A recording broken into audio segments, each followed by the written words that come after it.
যালিকাল কিতাবু লা রাইবা ফি হুদাল লিল মুত্তাকিন।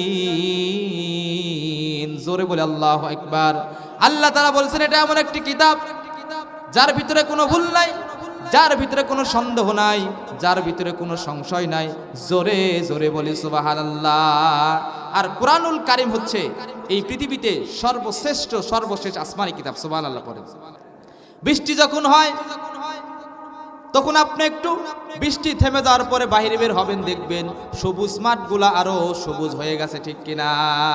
কাজী যেটা আসমান থেকে আসে এটার বরকত বেশি না কম? বেশি। দেখেন কথা হবে কোরআন থেকে। নবী করিম সাল্লাল্লাহু আলাইহি ওয়াসাল্লাম হাদিসের ভিতরে বলেছেন, মান ক্বালা বিহি সাদাকা ওয়া মান হাকামা বিহি আদালা। যারা কোরআন থেকে কথা বলে এরা সত্য কথা বলে, যারা কোরআন দ্বারা বিচার করে এরা হক এবং ইনসাফ বিধান করে। চিল্লা কোন ঠিক কিনা? আজকে আমাদের বাংলার জমিনে কোরআন থেকে কিন্তু বিচার নাই, কোরআন থেকে কিন্তু বিচার করে না, মন গড়া মস্তিষ্ক অনুযায়ী বিচার করে। এই জন্য আচ্ছা বলেন তো, কোরআনুল কারীমের ভিতরে কোরআনুল কারীমের ভিতরে চুরির শাস্তি আছে না নাই? আছে না নাই?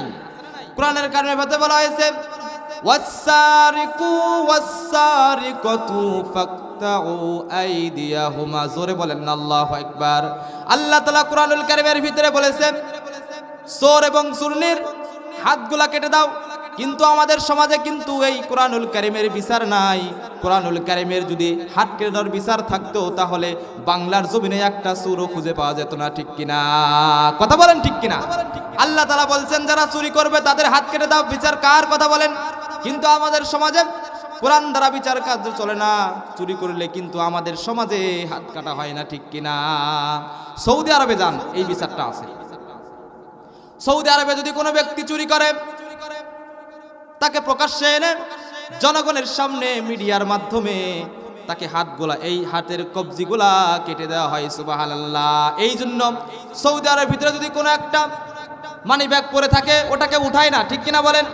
কাজী আল্লাহ রাব্বুল আলামিন কোরআনুল কারীমের ভিতরে যে আদেশগুলা করেছেন, যে বিচার কার্যগুলা পরিচালনার কথা বলেছেন, এগুলো আমরা যদি করি তাহলে আমাদের জীবনে শান্তি নেমে আসবে, ঠিক কিনা? এরপরে কোরআনুল কারীমের ভিতরে আছে যে যারা জেনাকারী এদেরকে 100টা বেত্রাঘাত দেওয়া। আছে না নাই? কথা বলেন। আজকে আমাদের সমাজে কিন্তু জেনাকারীর বিচার নাই। বিবাহিত জেনাকারীকে রজম করতে হবে, মাটির ভিতরে বুক পর্যন্ত পুঁতে রেখে তাকে পাথর মেরে হত্যা করবে। এই বিচার কার কথা বলেন? কিন্তু আমাদের সমাজে কিন্তু এই বিচার নাই। এই জন্য আমাদের সমাজে ধীরে ধীরে জেনা আর পরকীয়া বাড়তেছে, ঠিক কিনা? বাংলার জমিনে যদি কোরআন দ্বারা বিচার করা হতো এবং একজন জিনাকারীর যদি বিচার করা হতো, তাকে যদি রজম করে পাথর মেরে হত্যা করা হতো, বাংলার জমিন থেকে জেনা বিদায় নিতে। চিল্লা কর ঠিক কিনা? এই জন্য আল্লাহ তাআলা বলেছেন যারা কোরআন দ্বারা বিচার করে তারা সঠিক বিচার করে, যারা কোরআন থেকে কথা বলে এরা কোরআন থেকে যারা কথা বলে এরা সঠিক কথা বলে। জোরে জোরে বলেন ঠিক কিনা? এরপর আল্লাহ রাব্বুল আলামিন বলছেন যারা সুদ খাবে সুদেরও বিচার আছে, যারা জেনা করবে, ঘুষ খাবে, রাহাজানি করবে, ছিনতাই করবে, এদের বিচার হওয়া দরকার আছে না নাই?